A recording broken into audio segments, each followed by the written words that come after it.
కచ్చాపెచ్చా దంచుకొని ఈ మిశ్రమంలో కలుపుకుంటున్నాను.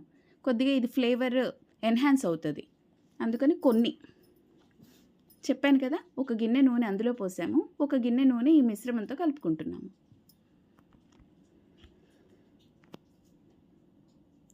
నూనె పోసి ఈ మిశ్రమం మొత్తం మంచిగా చేత్తో కలుపుకోండి.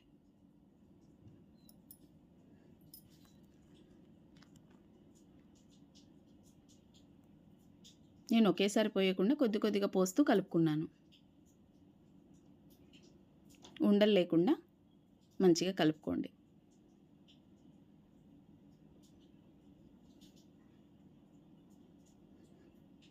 మనం మామిడికాయ పచ్చడి పెట్టినా, ఇంట్లో ఏ పచ్చడి పెట్టినా మన చేత్తో పెట్టినప్పుడు మనకు తృప్తి ఉంటుంది.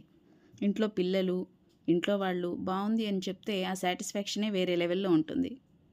ఎన్ని డబ్బులు పెట్టి రెస్టారెంట్లో తిన్నా, ఎన్ని డబ్బులు పెట్టి బయట తెచ్చుకున్నా రాదు. చూసారుగా